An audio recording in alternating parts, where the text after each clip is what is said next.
Claire's heart pounds in her chest, echoing the sudden thump of her pulse in her ears. How long has she been swimming? Time blurs, minutes or hours. She can't tell. Panic claws at her throat. Her breaths come faster. What if there's an animal in the pool? A dog, a raccoon, anything could have fallen in, swam round. Right, squeezing her eyes shut, Claire tries to calm herself. The water, once comforting, now feels cold and strange against her skin. When she finally opens her eyes, the pool seems to stare back at her, its surface as blank and fathomless as the night sky. She scrambles to the side, gripping the rough concrete, each splash of water sending nervous energy through her. Her fingers curl into the rough surface. A sob catches in her throat. This isn't normal. Pret, it can't be. Yet reason fights with the terror rising within her. There's no one else around. No one could have entered the pool without her hearing them, or could they? Claire turns toward the ladder, her bare feet hitting the hard concrete. Each step sends tremors through her legs. She needs to get out, needs to find solid ground, escape the feeling of being submerged in a silent threat. The moon, hidden behind clouds, leaves the pool area in near darkness. The rustling of leaves in the trees at the edge of the yard sends fresh shivers down her spine. As she pulls herself up the ladder, each movement feels mechanical, almost alien to her own limbs. Finally, she collapses onto the grass, hugging herself tightly. The water, so inviting moments ago, now feels miles away. Yet she senses something lingering just beyond her vision, something cold and watchful. She doesn't dare turn back to look. Instead, she flees to the safety of her room, locking the door behind her. But as she lies in bed, the silence presses in on her. Every creak of the house, every sigh of the wind outside seems charged with menace. Sleep offers no escape. Even in dreams, the water follows, pulling her under a suffocating surface. Morning arrives, bringing with it the promise of a new day. Sunlight streams through her window, chasing away the lingering darkness. Claire emerges from her room, blinking at the brightness. The memory of the previous night's terror feels like a bad dream. Yet, as she steps outside, the scene in the backyard sends another shiver down her spine. The pool, once a place of solace, now looks like a black, fathomless pit. Each ripple on the surface a potential threat. She wants to call out, to break the oppressive quiet, but her voice fails her. The silence is heavy, expectant. Claire understands, then, that she's not alone. Something inhabits the pool, something that's patient, something that's waiting. With each passing hour, the dread returns, sharper and more insistent. Claire finds herself drawn back to the pool. It beckons her, not with alluring ripples, but with a chilling certainty that it holds something that wants her, that needs her. She knows she should stay away, yet she can't resist the pull. As she stands on the edge, the water seems to whisper her name. The silence amplifies her heartbeat, turning it into a drum against her ribs. Fear threatens to consume her, but curiosity, that relentless human spark, drives her in. The water envelops her, momentarily stealing her breath. Then, with a surge of panic, she begins to swim. She doesn't know why she's doing this. She can't explain the compulsion that forces her toward the center of the pool. But there's a strange logic in her terror, a sense that she must face whatever is waiting. Claire emerges gasping, spluttering, her lungs burning. The late afternoon sun glares off the surface of the water. She blinks, trying to orient herself, but everything blurs together in a rush of heat and color. Disoriented, she grabs for the ladder, pulling herself up one panicked step at a time. Her hands find perches on the cool concrete surrounding the pool. She presses her forehead against the rough edge, willing her heart to slow, to stop hammering against her ribs. She's safe, she's here. Then, from somewhere far away, she hears her phone buzzing against the patio stones. Its cheerful chirp slices through the air, pulling her attention back to the pool. Claire trembles, a fresh wave of panic rising in her throat. Something brushed against her foot.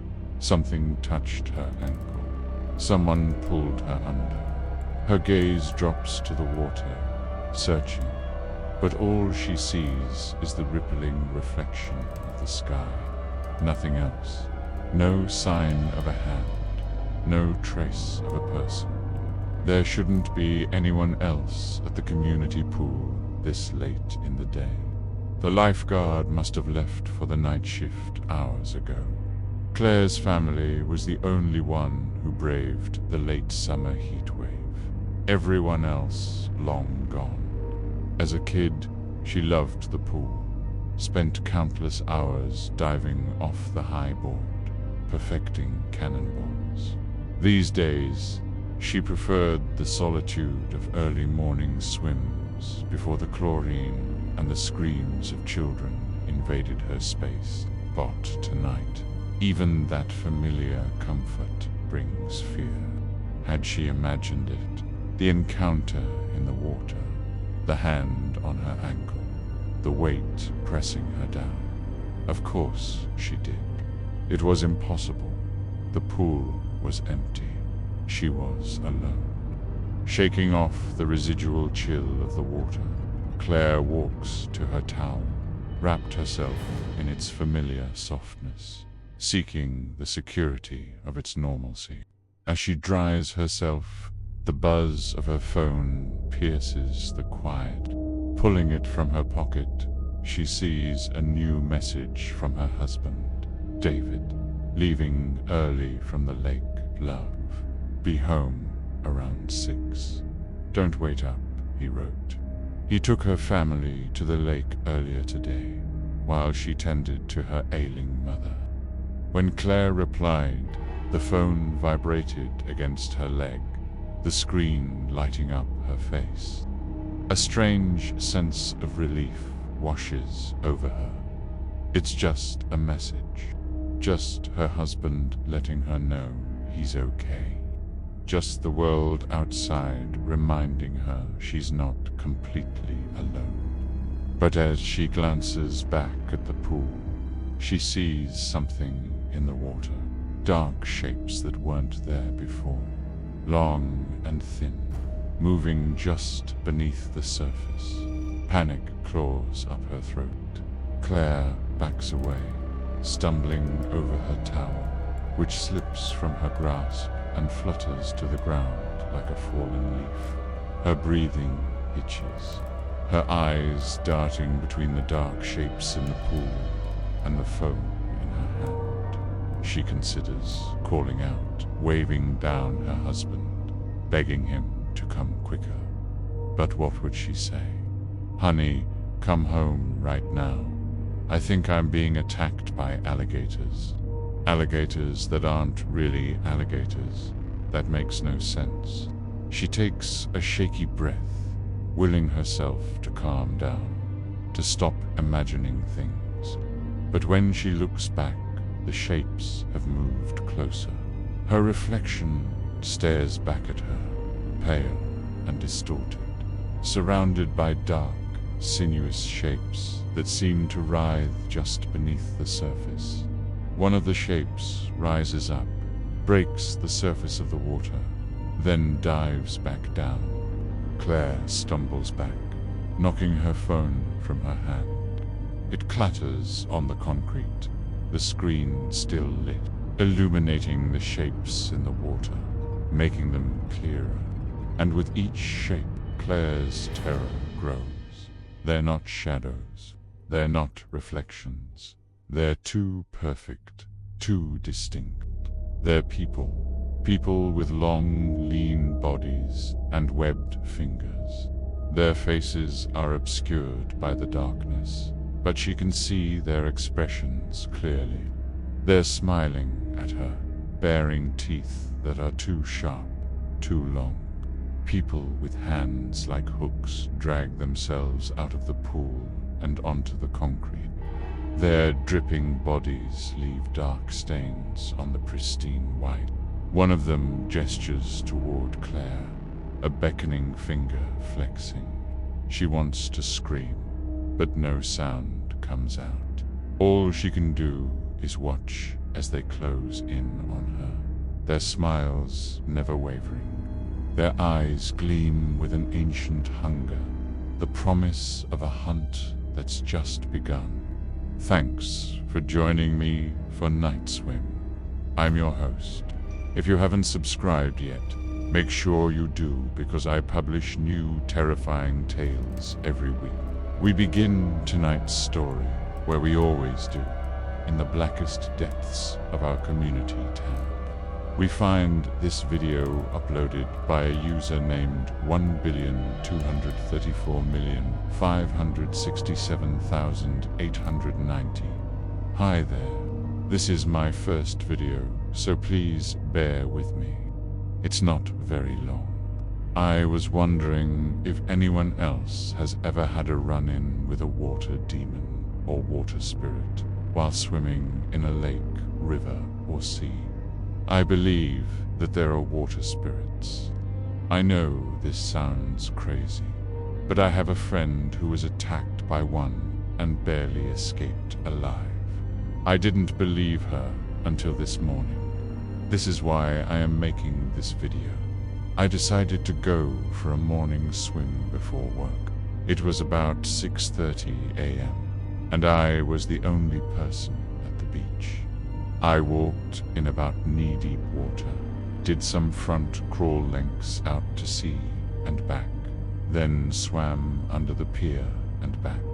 When I got out of the water, I could feel something weird on my leg.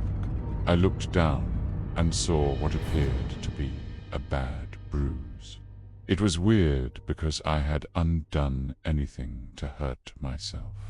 And I knew I would have felt it with all the water on my leg during the swim. Thinking nothing more of it, I put on sunscreen and headed home. About half an hour later, the bruise had become much darker and was extremely painful. It was definitely not there before. I didn't know what to do. I went to the local doctors, but they couldn't help. I went home and looked in the mirror. That S when I noticed that all the bruises were in a line and sort of looked like a bite mark. I don't want to sound mad or anything, but how does this happen? Sorry for bad English. I'm tired. Please help. Our next clip comes from a user named Octomummy. On New Year's Eve, my husband and I went to a public pool that was heated in our apartment complex. There weren't many people there, just one other couple and their young son. While we were in the pool, their son kept trying to come over and talk to me. Their father would call him back. He was cute, but it was weird. After a few minutes, he stopped coming over and went to the other side of the pool. My husband and I continued talking and enjoying the hot tub. Then we started to hear strange noises coming from the other side of the pool. At first we thought it was the other couple's son, but when we turned to look, he was sitting quietly on the edge of the pool, looking at us. We waved and he smiled and waved back. Then the noises started again. This time we heard gurgling and splashing. Their son wasn't making those sounds. My husband and I exchanged confused glances. Then we both started to get uneasy. We didn't say anything, but decided to start swimming laps instead. As we were swimming, the noises in the hot tub seemed to intensify. Now we could hear dragging metal moans. To this day, I'll never forget the sound. It sounded like someone was being dragged under the water. My husband and I started to freak out a bit and began yelling for help. That's when the other couple finally noticed what was going on. They quickly ushered their son out of the pool area and disappeared into their apartment. My husband and I waited for a while, but the noises didn't stop. We left and went to spend New Year's Eve with some friends. The next morning, we went back to the hot tub. It was drained and everything was fine. No one else reported hearing anything that night. I've never been back to that pool since. Our final clip is from a user named Boo Boo the Fool. This happened to me when I was about 13 years old. I was visiting my dad in San Diego, and we decided to take a trip down to La Jolla Cove. If you're not familiar with it, basically it's a beautiful cove with crystal clear water and tons of rocks. It's amazing for snorkeling. The water was probably about 75 degrees, and I remember it being super clear. You could see all the way to the bottom. My dad rented us some snorkeling gear, and we headed right into the water.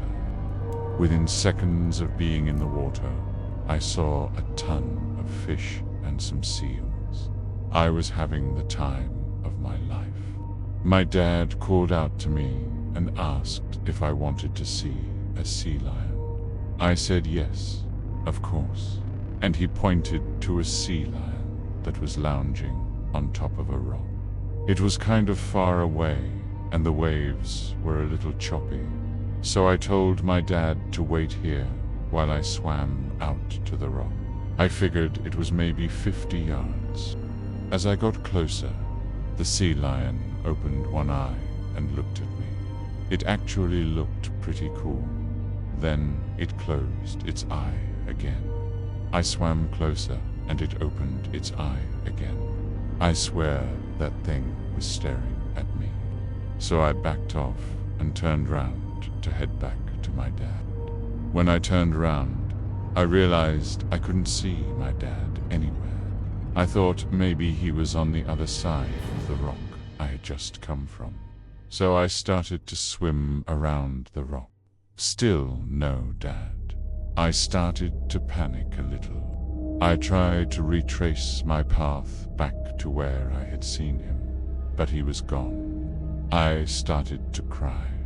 Then I remembered that there was a lifeguard tower close by, so I started to swim towards it. As I'm swimming, I hear this loud splash and turn to see what it was. I saw what looked like a large brown shape moving about 25 yards from me. I couldn't make out any details, but it looked kind of like a big slug. It was too big to be a sea lion. It looked kind of humanoid. It was dark brown, and looked like it had a big head. All I could think was, oh my God, I'm gonna die. I started to scream for help. It looked at me and kind of made a face like it was mocking me. It took a big swipe at me with one of its hands and missed me by about a foot.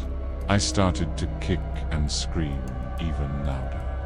Then I realized that I was kicking at nothing but water. It was gone. I don't know if I had imagined the whole thing or what. I surfaced and saw the lifeguard waving to me from the tower. I started to swim towards him, still crying. He helped me out of the water and dried me off. He was a teenager and looked at me and asked if I was okay. I guess I must have looked pretty bad because he immediately called over his partner. Both lifeguards walked me back to my dad, who was frantically looking for me. I told my dad what had happened, and he didn't believe me.